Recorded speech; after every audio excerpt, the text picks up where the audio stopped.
Hey, what's going on, everybody? This is John J. Gaming on the mic, coming at you with some more ACSA content here in Maximum Football 2020.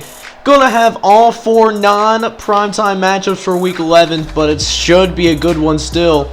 So make sure you smash that like button as well as hit subscribe if you have to be brand new to the channel. Starting things out here today, we do have some big Pacific Conference play as we are witnessing this game between Tacoma State Rockets and the Hebrew University of California. And what a way to start the episode! Andrews down the sideline. He is gone. Touchdown, Hebrew University of California. What a way to start this episode in general, as the Pig Pacific squad has an early 7-0 lead and looks to capitalize on it, as well as the defense is also starting off strong. But Tacoma State has something to say about as they force a sack on their first play of this new drive. However, Homer going to throw it out to the left-hand side, gets it out to Davis, who was able to get that sack yardage loss back and a little bit more, making it a third and manageable situation for the Hebrew University of California, HUC. As Hawley goes down the sideline this time. The opposite perimeter receiver also getting loose for a nice gain. 21 yards to be exact, as they are now in the edge of the red zone as Homer takes another huge shot right there. The sack on the play, making it third and long. Gotta make a play. Homer trying to throw it over the middle. Gets it to Hawley. Does he get to the end zone? He high steps his way in there. Touchdown, HUC. And an early 14-0 lead. And Tacoma State, man, one of the more underrated offensive attacks. They're going to need it here today to try to come back, as HUC, man, is certainly off to a pretty fast start here today. As now, 1st and 10 for the Rockets. They're trying to throw it out to the outside. It's incomplete. It's now another third down for the Rockets. Going to go over to Locke. Locke able to make some guys miss and get across the 40-yard line in the process, as the Rockets continue to march downfield, trying to cut this lead in half. Lanning has a chance, has one man left to beat, but gets tackled from behind, though. That was the last line of defense into the end zone. It could work out for HUC, as a third and long forced upon the Rockets. They can't convert. And so that last line of defense really coming in handy. It cost the Rockets some points, only coming away with a field goal. So HUC still out here with a 14-3 lead in this ball game, the first game to start this Week 11 non-primetime episode, as Davis able to cut up the defense a little bit of 20-plus yard gain, almost to midfield for HUC. Is now 1st and 10. Going to go to Boyle on the outside. He's got some space to work with, but he fumbles the football, though. And it gives it back to the Rockets. However, HUC dodging a bullet. That could have been a moment where the Rockets get back into this football game. But 3 and out gives it back to the Hebrew University of California. As now another third down for HUC. Homer going to go ahead and scramble up the middle of the field, and picking up the first down in the process as well. It's now 3rd and short coming up. Hoover going to go over the middle to Holly. Holly got some space to work with. He gets it across the 30-yard line before finally being gang tackled. HUC ready to put some more points on the board. We'll see if they can get it done here. As a 1st and 10 thrown to the outside. Tries to go up the ladder in order to get it, but might have just been thrown too high, as the pass is still incomplete. So we now go to the outside again, go to Boyle. Boyle able to pick up the first down for the HUC, getting them into the red zone on top of that as well, as Boyle having to make some guys miss and or just to pick up some positive yardage. Thought for sure that was going to be a huge loss in favor of the Rockets. But instead, a 3rd and manageable. Boyle going to try to run for the first down, but still just a few yards short. HUC will go ahead and settle for a field goal. But 17-3 lead going into halftime. But we'll see if the Rockets can change that here in these last couple of minutes of play, as we have a 2nd and 1 coming up here for the Rockets. They run the football again with Kinsley. What if they're kind of giving up on this first half and trying to regroup in the second half, because Tacoma State offense, usually a pretty solid team.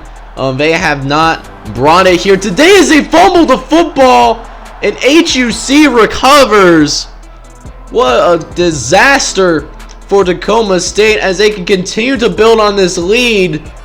We'll see if they can do it though. Third and long for the HUC as Homer will throw to that right hand side. Gets it to Epstein, who did not kill himself, matter of fact, because he is here playing football here in the great state of California.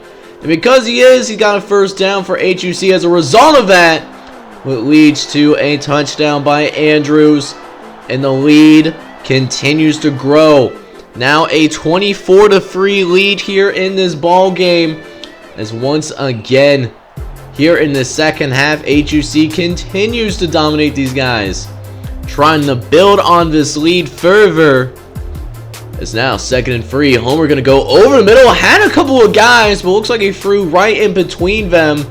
Both of them were open, just couldn't decide who to throw to, or maybe the mechanics were just a little bit off, but it won't kill them in the short term though, as they were able to pick up the first down on the next play. As a few plays later, they do have a 3rd and long, getting it out to Roy, who gets him across the 35-yard line. Another 3rd down conversion, already 2 of which on this drive. As a 2nd and long, again, Homer going to go to Andrews. Another first down. This one gets him across the 50-yard line for the first down. Now 1st and 10 coming up again for HUC. Homer throwing over the middle, facing pressure. And that pressure played a significant role in creating that incompletion. As 2nd and 10 now, but they get a little bit of help. And offsides by Tanico Means. Gets it a 3rd and short essentially for HUC, and it's easy for Homer when your quarterback has some mobility that this guy has. And so another 1st and 10 for the HUC. Homer guys have to scramble again as pressure was coming quickly off the edge. Luckily there was a hole in the middle that he was able to exploit.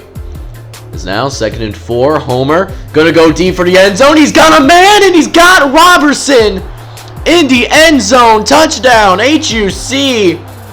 And Tacoma State right now is looking absolutely shell-shocked at this moment right now, as Powell gonna go ahead and pick up 7 more yards for the Rockets. Is now 3rd and 3, gonna go outside to Lanning, who got some space, a one man to beat, and an ankle tackle might have just saved a touchdown right there. We'll see if it plays any kind of role as they try to go over in the middle. Gets it to Lanning again, but there's a fumble. And so the ankle tackle turns out to save all of the points. Tacoma State coming away empty-handed.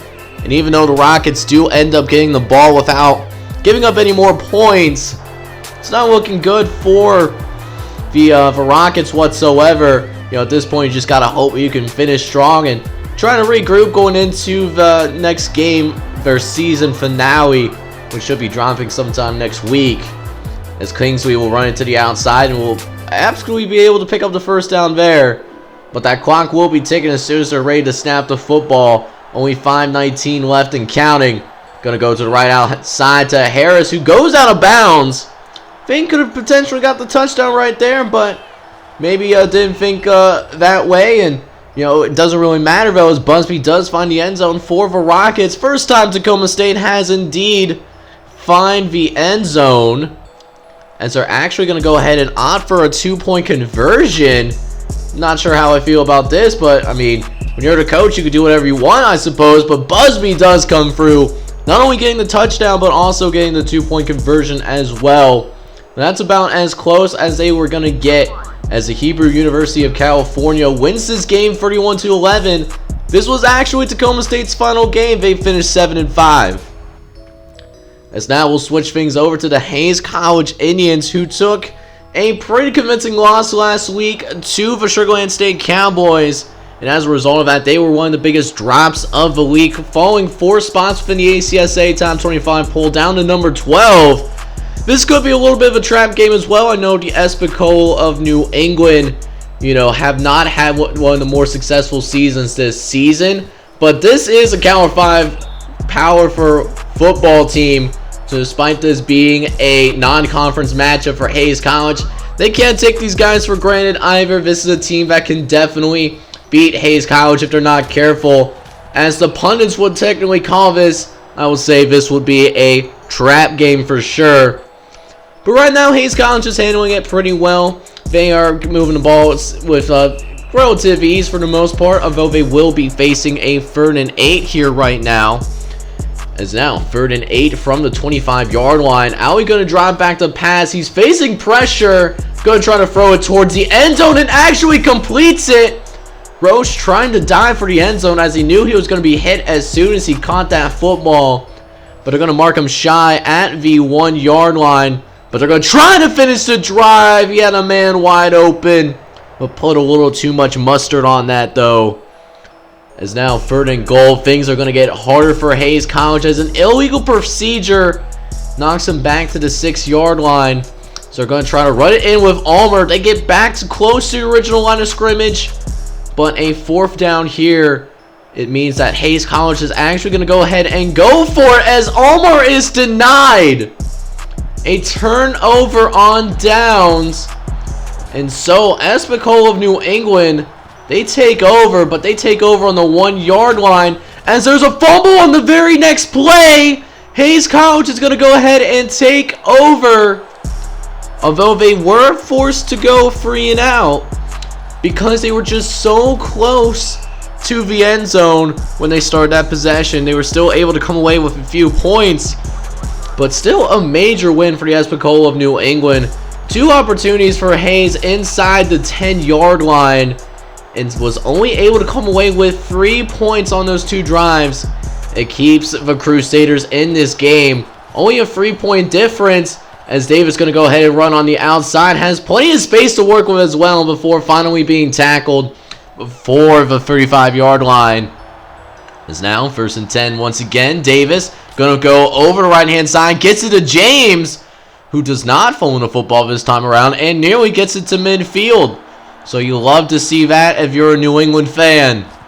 Is now another 1st and 10. Going to go out to Davis on the right-hand side, but just was not paying attention. Because he wasn't necessarily paying attention, that means that it is not going to be a 1st down, and it leads to his interception on the next play. Hayes College getting ready to take over again.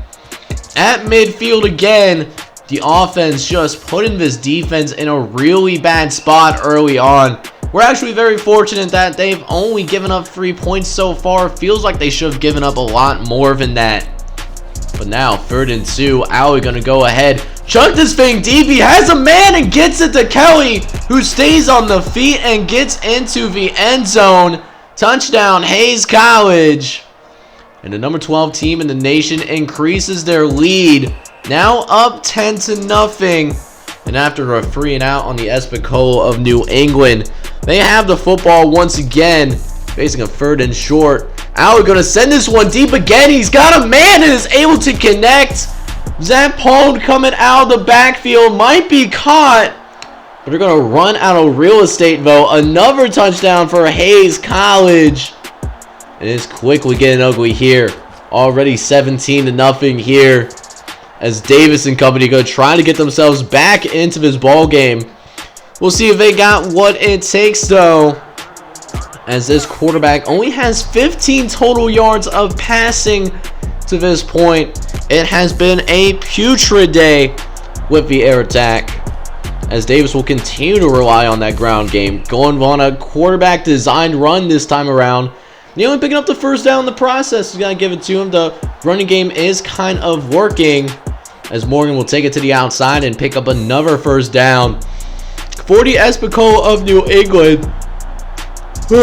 As now 1st and 10. Davis going upfield, able to make a way, making some good moves, and it's across the 30-yard line. As a result of that, a 1st down for the Espicola of New England, although they are going to receive a penalty for an illegal procedure on Kevin Carter, the right tackle for the Crusaders. It's now 2nd and 18, forcing them to throw it this time as it works for the Crusaders. Will walk, finding the end zone for the Espicola of New England. And that's going to cut this deficit down to a 2-score game. So we'll see how Hayes College will now go ahead and respond, as Hayes College enjoys a 17-7 lead. Looks like the score is gonna change soon, as Purvis is gone like a girl in a country song. Touchdown, Hayes College, in a 24-7 lead for the Indians. They re-established that original 17-point lead, as there's a fumble on the play. They still are able to recover it, though, and they can keep their drive going as a result of that. As we are here in the second half now, Roach picking up another first down for the Indians. Now making it a nice little gain right there. As another first down gets it to Ulmer up the middle. Able to get a nice gain up the gut. An 8-yard gain, making it 2nd and short for the Indians. As now, Alley in the shotgun, going to drop back and pass this thing. Had a man open originally, but multiple guys were able to react to the pass. Just a little bit too predictable right there. As now, 3rd and short, going to go to Ulmer again, who picks up the first down for the Indians. Hayes College continuing to move it forward. As now, 1st and 10. Alley dropping back again. Going to throw it up the middle. Has a man, but it's deflected away. An incomplete pass, making it now 2nd and 10 for the number 12 team in the nation. As Alley will drop back once again. Has a very clean pocket to work with. Finds Kelly over the right-hand side, who might get into the end zone. Does trying to dive for it, but it's just a few yards shy. We'll see if they can punch it in right here. And Alley will do just that. Another touchdown for Hayes College. And now all of a sudden making it a 31-7 game. Hayes College certainly put in that work. We'll see if the Espicola of New England can come up with some kind of response, as they are down big right now, entering the 4th quarter of play. Down by 21 points. As now, Davis dropping back to pass with a clean pocket. Though he's now facing pressure, gets it out to Huron, who's brought down, but not before crossing midfield once again for the Crusaders. As they'll get up to the line of scrimmage quickly now. 1st and 10. Davis again dropping back to pass, looking for some kind of space. No receiver was open downfield and will try to run it. Was actually successful in doing that, as Davis has gotten a little bit of a cold feet, per se, when it comes to using the arm. Davis still has less than 100 yards passing, at least until that pass right there. That'll take him over to the 100-yard passing mark. There's now another 1st and 10, trying to throw it to the left-hand side. It's incomplete again. It's now 2nd and actually scratch that 3rd and long. Davis, a couple plays later, get it to Willock, who spins off a defender, but can't quite get moving forward in the positive direction. And so the Espicola of New England having to settle for a couple of field goals. But as much as it's nice to add some points onto the board, you gotta get touchdowns here at this point if you want to come back in this game. Despite multiple possessions of getting some points on the board, it's still a big deficit right now that they are facing. Looks like you're looking at like an 18-point deficit right now. So, definitely not pretty whatsoever. And honestly, I wouldn't be shocked if I was wrong, because I'm not the greatest at math, to be honest with you guys. There's another incompletion for the Crusaders right there. It's now 3rd and long coming up. Davis dropping back to pass again. Going to try to scramble a way out of it. 3rd and 12, needing to pick up additional yardage, but there's a fumble on the play again. And so Hayes College at this point in a position to run out the rest of this clock unless a miracle comes, as we are riding around the corner of Christmas. So you can't ride anything out. As Alley dropping back to pass, 1st and 10, going over the right-hand side. It's incomplete though, as they'll have to go back to the drawing board. It's now 3rd and long again. Alley going to go to the left-hand side, go to Ulmer. He picks up another first down for the Indians, as they continue to utilize that ability to run down the clock. Although Espicola of New England, they aren't going to give up so easily, even though there is a huge difference on the scoreboard right now as they pick up another first down again. We'll see if they punch it in though, just for the memes, although they won't allow it at the very least. A quarterback sack forces them to take a last-second field goal, although they didn't really need it. As Hayes College man improves to 8-2 here on this season, as they will win against the Espico of New England. As now we'll focus our attention over to the Sunshine Conference as we see two teams that have certainly struggled so far this season, Lynchburg A&M and Thomas Jefferson. Oddly enough, as bad as things are, Thomas Jefferson, they need a ton of things to happen, but they can actually still make it to the Sunshine Conference Championship game. But the best case scenario is that they're going to be 4-8. So it depends on what these other teams are going to be doing. They need a lot of help for sure. Thomas Jefferson does to compete for a conference championship game. At this point, even if they went to the conference championship game and won, they wouldn't go to a bowl game. But man, they can certainly play spoiler in the Sunshine Conference. Although at first they got to get past Lynchburg A&M, who currently only has one win so far in this inaugural season. Although they're certainly going to continue to play hard for their head coach. As now 1st and 10, Jones dropping back to pass, going to go over the right-hand side, tries to jump the ladder, but incompletion, now leading to a 3rd and long once again. Jones going to drop back once again and go over the middle to Mitchell, who somehow comes down with it despite extraordinarily timed coverage. Triple coverage leading to a 1st and 10 again, as Jones will throw it over to the right-hand side. It is incomplete. As now 2nd and 10 coming up for Lynchburg A&M, home of the Patriots, as 8-man is able to cut into, at least making a more reasonable 3rd down coming up for the Patriots. 3rd and 3 coming up, as Jones will go over to Ragsdale. He goes for the end zone. While he does not get to the end zone, though, he at least does go ahead and make it 2nd and goal as they go to the right-hand side. It's incomplete, though.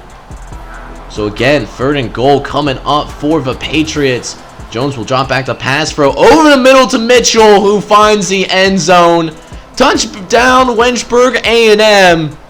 And if you want to play a spoiler, this is how you are going to have to do it. As they are here and they get a score on their opening drive.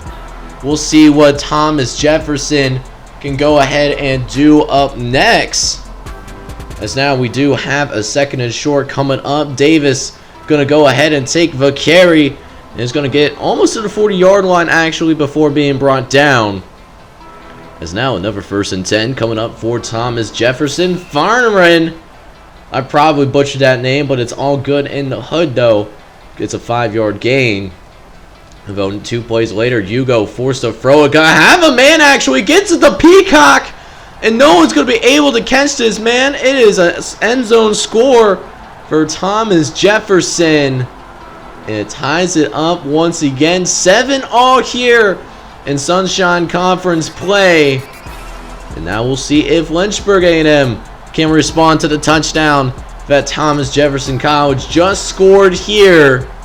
We've got a 3rd and long situation already for Lynchburg A&M. Jones dropping back to pass, going to the right-hand side, gets it to Posada, and he intercepts the football. Although they go 3 and out, they are able to get a few points as a result of it. So the interception actually being the difference right now, as Thomas Jefferson now holds a 10-7 lead here, as we were getting ready to end the 1st quarter of play already in this 3rd game of this ACSA episode of the Week 11 non-primetime games. As now Bentley almost getting to the end zone and gets in there. Touchdown, Thomas Jefferson College. And it only took a quarter, but they're already starting to open things up. A 17-7 lead in favor of the Minutemen, as the Patriots will try to make this a 1-score game on this drive. Is now 1st and 10. Jones dropping back to pass. He's looking over the middle. It's incomplete though. So now, 3rd and 8 coming up. Jones dropping back, going to go over the middle. Again, incomplete pass on the play. But look at this. A pass interference bails out the Patriots.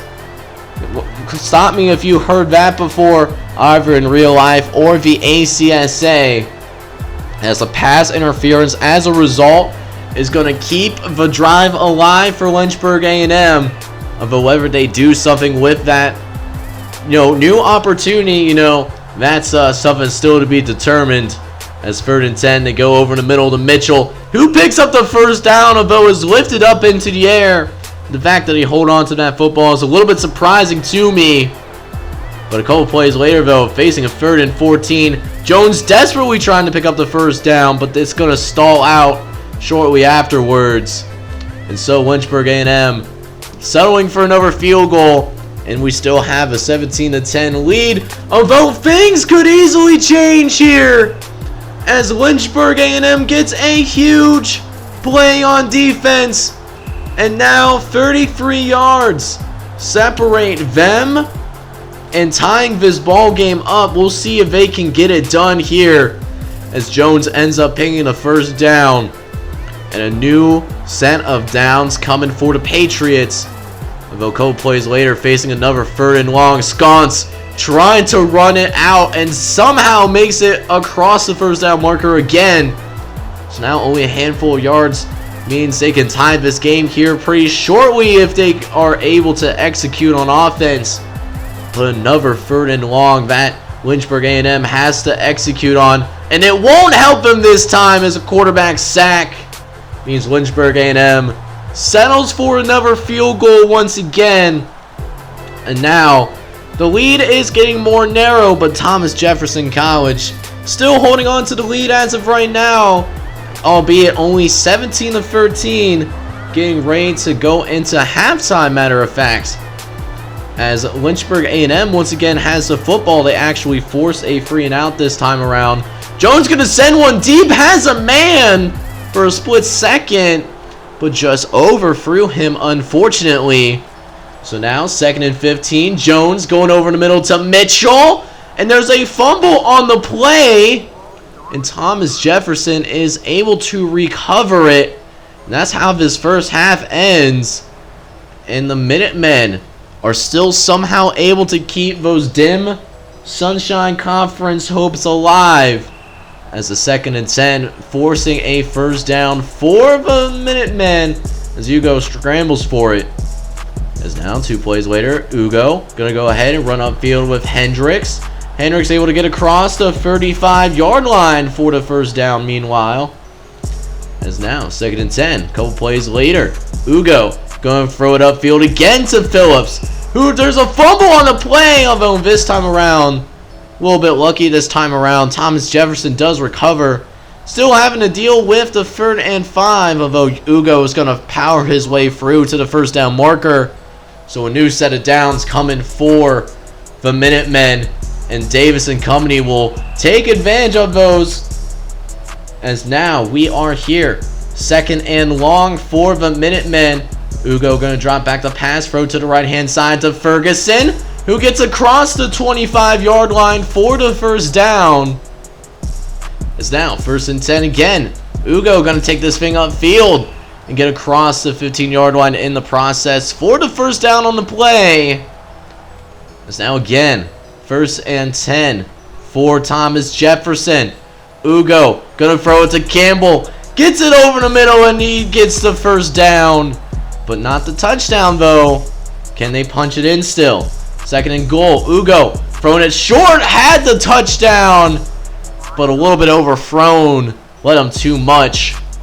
As again, 3rd and goal. Gonna finish it though. Phillips gets it to the end zone, so no points were lost as a result of that overthrow. And Thomas Jefferson, 24-13 ball game, and has a chance to really put this thing out of reach as Ugo will try to send it. The yeeting will not work though, as nobody was necessarily there ready to catch the ball. Is now 2nd and 10, throwing it over the middle, as that's incomplete as well.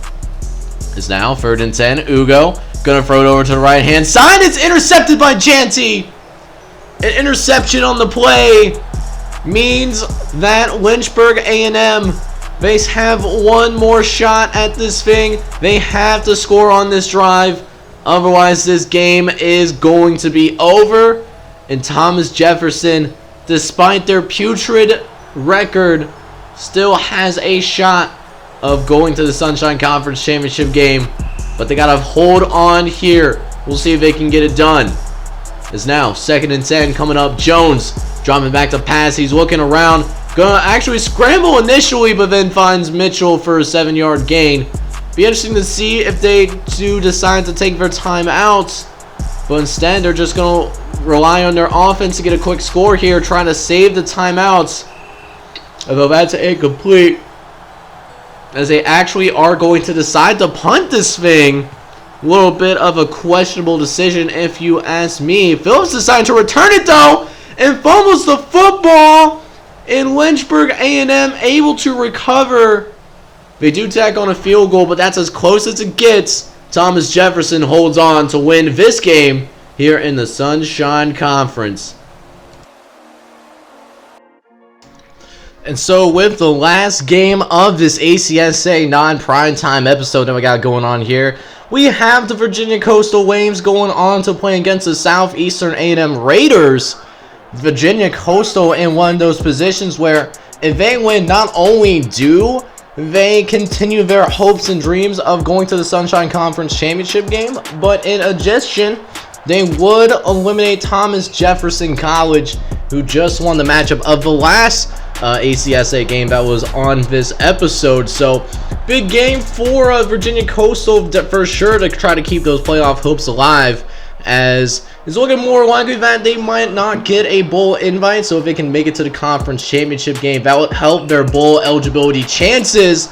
But Southeastern A&M, they are going to come out here and try to play as the spoiler, as they force a fumble on their first drive, but they can't really do anything with it, unfortunately. So they give the football back to Virginia Coastal, all things considered. With that being said, though, we have a 3rd and long coming on for the Virginia Coastal Waves, as Bedford's going to actually scramble for it. He has a wide, but naked, open running lane to run it through and takes full advantage of it. Able to pick up that first down in the process. Hayes also, in the meantime, able to pick up another first down for Virginia Coastal. As again, 1st and 10 coming up for Virginia Coastal. Bedford going to drop back the pass and take an absolute shot on that play. As now again, 2nd and 14 coming up. Bedford going to drop back the pass once again. Unfortunately, it is incomplete. So now they face 3rd and long here. Bedford will try to drop back and pass. Gonna try to drop it short, but can't even complete that pass. So that being said, surprising little decision here. Virginia Coastal is actually going to punt it away, despite being so close. But look at this! A fumble is going to change their fate, make me look stupid. The Waves getting a 1st and goal opportunity inside the 5-yard line thanks to their special teams unit. And Jackson is going to punch it in for the Waves, and that's how the first touchdown of this game is going to end up being scored. Virginia Coastal taking a 7-0 lead. As we'll go on over to the 2nd quarter of play now. Longoria going to throw it over to Green on the right-hand side in order to pick up the first down on that play. It's now 1st and 10 once again. There is a flag on the penalty as well, and it looks like it's an offsides on the Virginia Coastal defensive line, making things a lot easier for Southeastern A&M, as Ayani only needed 1 more yard and easily got that last yard needed in order to pick up the first down. As now 3rd and 6, going to be handed it off to Ayani once again, who's able to get across the 25-yard line for the first down on that play. As now 1st and 10 again. Longoria dropping back, gonna go ahead and scramble on field for an 8-yard gain on that play. So here we are again. It's now 3rd and 2. Gonna try to hand it off, but it goes terribly wrong. Southeastern A&M actually very fortunate to go ahead and get some more points on the board. Man, could have been a near disaster. As now 2nd and 2. Bedford gonna drop back the pass. Gonna get it out to the left-hand side. It is incomplete. It's now another 3rd and 2. Gonna get it off to Hayes, who does eventually pick up the first down for us there.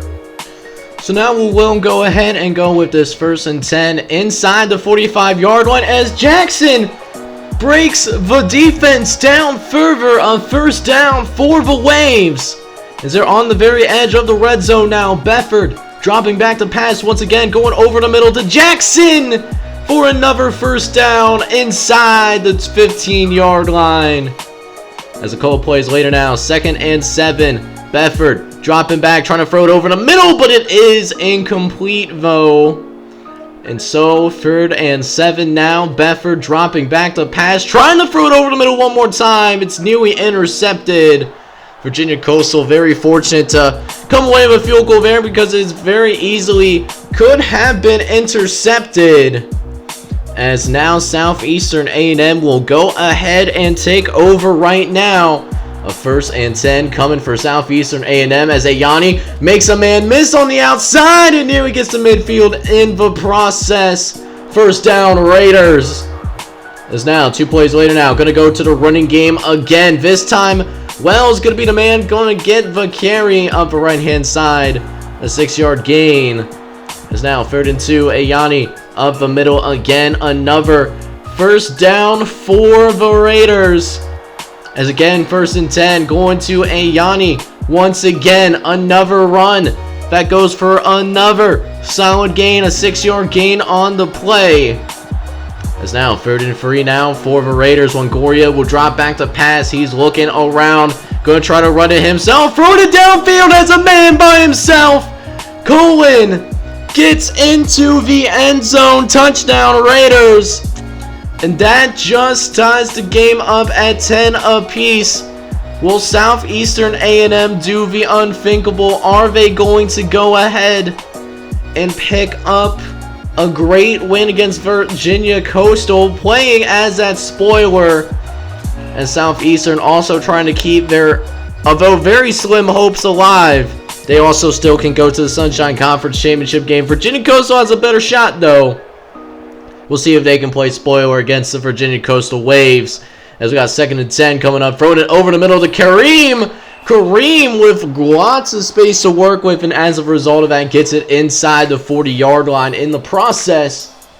There's another 1st and 10 going over the middle. This time to Jennings, who gets him into the red zone. Virginia Coastal looking to respond right away and take the lead once again as Hayes nearly makes it happen for them. Being brought down inside the 5-yard line.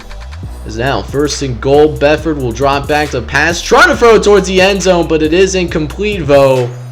So Virginia Coastal are going to have to try again. This time a 2nd and goal for Bedford and company, trying to throw it over the middle. Very contested area.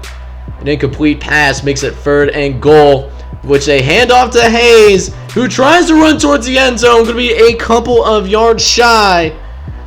But look at this though. 4th and goal. Bedford going to hand it off to Mack, who fights his way through. A spin cycle at the laundromat. Gets them into the end zone. Touchdown Virginia Coastal. And now Virginia Coastal, the Waves, have the lead once again. 17-10 at this current juncture of the ball game. Is now 2nd and 1. Longoria trying to take it up the middle of the field for a first down on that play. Is now 1st and 10 coming up. Longoria dropping back to pass, going to the left-hand side. Gets it to Agati for the first down on that play for sure. It's now 3rd and short coming up for Southeastern A&M. Ayani going to go ahead and take it up the right-hand side. A first down for the Southeastern A&M Raiders. Is now 1st and 10 again. Longoria dropping back the pass, throwing it to the left-hand side to Ayani, who fumbles the football and gives it back to Virginia Coastal. So let's see if they can put the dagger as we start the 4th quarter of play. A score here can make things really difficult for Southeastern A&M going forward, as Bedford does throw it short over to Pettis. Pettis able to get the first down, already inside the 40-yard line. One more first down can get them inside effective field goal range. It makes this a 2-possession ball game. as they throw it short to 1st and 10. It is incomplete though. As now 2nd and 10 now for Virginia Coastal. We got a little bit of an issue, and Southeastern, they will also recover. And now with 7.5 minutes left, Southeastern still in this ball game yet. It's now 2nd and 3 coming up for the Raiders. Can they convert? Longoria going to Ayani up the middle. A tough run. Great job by the run defense actually, but that being said, still able to pick up the 1st down regardless. As again, 1st and 10, Longoria dropping back, throwing it to the left-hand side, and it's dropped. It's dropped 40, incompletion. It's now 3rd and 8 now. Longoria needing to pick up the 1st down, making guys miss. And you can tell he's a quarterback that wants to win this game. It's been a difficult year for the Raiders. It's now 1st and 10 again. Longoria dropping back, throwing over in the middle to Pierce. Pierce able to pick up the 1st down once again for the aforementioned Southeastern A&M Raiders. As a couple plays later now, 3rd and 12, all of a sudden, Longoria throwing it over to the right-hand side to Green and converts on the long 3rd down conversion. Southeastern A&M still having a chance. 4 minutes remaining. Longoria going to Wells, gets into the end zone. Touchdown, Southeastern A&M.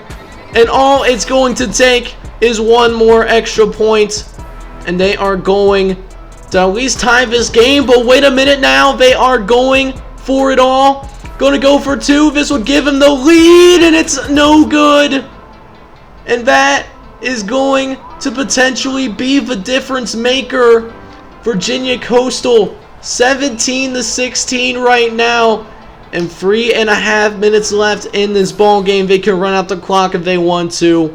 As Bedford will drop back the pass, get it over to Pettis on the left-hand side. 1st down for Virginia Coastal inside that 40-yard line. As again, 3rd and long coming. Bedford going to hand it off to Haynes here. Haynes taking a huge shot right there for the 1st down on that play. As now 2nd and 6 coming up. Virginia Coastal dropping back the pass, throwing it over the middle. It's intercepted by Gill.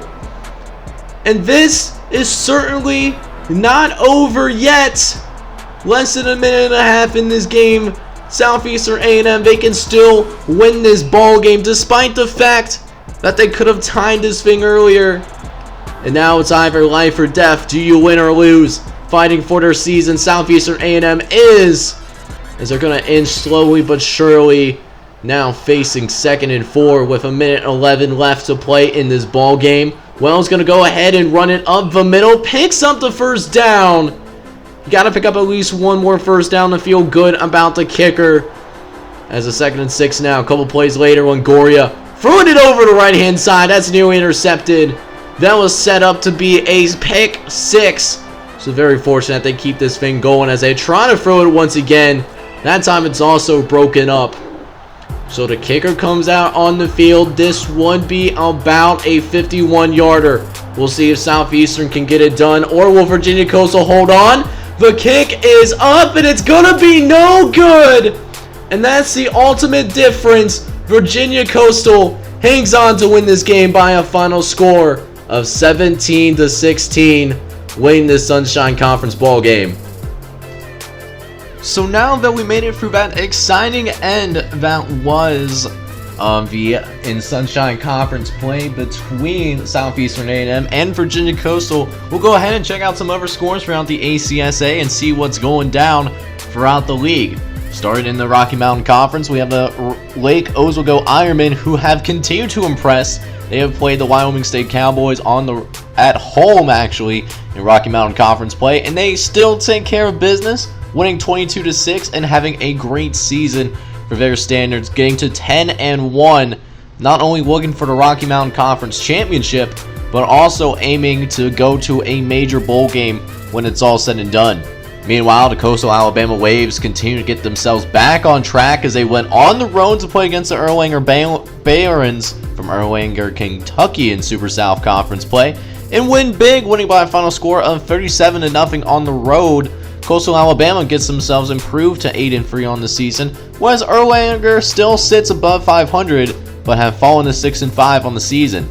Meanwhile, elsewhere in the same conference, capital Tennessee Bulldogs with much higher expectations. They currently hold the 4th and last spot for the ACSA College Football Playoff. And it looks like they might be hanging on just for right now, as they barely avoid an upset against the Peach Panthers from UGBC, winning by a final score of 16-12. The Peach Panthers fall below 500, whereas the capital Tennessee looks to finish the season strong and potentially go to the first college football playoff. But things could change in a major way in the rankings, however, as Texas Catholic went on the road to play against a non-conference game against the Maui Piranhas, and Texas Catholic lost. They lose to the Piranhas, a surprisingly defensive game as the Piranhas pull it out. They win 12-7. Texas Catholic with their second consecutive loss. They have simply fallen apart in these last couple of weeks in the ACSA. And it'll be interesting to see how far they fall, given that they lose to an unranked Maui football team. Shooting back to the Super South Conference, though, Central Georgia A&M, they have not been ranked since week 1 of this season. They're going to be looking for some respect, man. They went on the road to play against the number 16 team in the nation in the Chattanooga Tech Fighting Bass. And man, did they absolutely crush these guys for sure. Central Georgia A&M winning 44-0. Look for them to finally crack the top 25 once again, as they have deserved it with how they played since this first week of the season. Look for Central Georgia A&M to come back into the top 25. Meanwhile, we have another upset in the ACSA, particularly in the Super South Conference. South Alabama State came into this week unranked, but they should be finding themselves back up in there as they upset the Little Rock Yellow Jackets, basically ending their college football playoff hopes, winning 24-6. We'll see how far Little Rock drops thanks to this loss to an unranked Hyenas team. Meanwhile, in the Big North, the Iroquois Eagles look to try to cement themselves as one of the teams that go to the Big North Conference Championship game, and may be playing for a lot more at the same time too, as Iroquois wins big, beating the Northern New York Freeze by a final score of 48-3. The Iroquois now improved to 10-1, and a win in their last game will definitely solidify themselves as the one of the participants for the Big North Conference Championship game. And at the same time, they might also get consideration for the college football playoff as well, something to definitely watch out for. Up next, we have this Sunshine Conference matchup where Virginia Christian breaks the doors off of the University of Southern Virginia Danville, going on the road and winning convincingly by a final score of 58-3. The Saints improved to 9-3 on the season and will be one of the teams that play in the Sunshine Conference Championship. And we know who they're going to play up against, as well as we see that Northern Virginia has already played as well. They beat Montana State Helena, and that right there is going to clinch their spot as well in the Sunshine Conference Championship. So we have our first Sunshine Conference Championship matchup locked in. Virginia Christian going to be hosting the Northern Virginia Angels for the Sunshine Conference Championship game. Checking back in with the Big Southwest Conference, though, as Southern New Mexico is hosting the Wentzville Vikings, and Southern New Mexico takes care of business. Wentzville was definitely upset-minded for sure. However, that being said, though, the Cougars will end up winning this game by a final score of 19-12, improving to 10-1 themselves and getting some consideration for the college football playoff as well, when it's all said and done.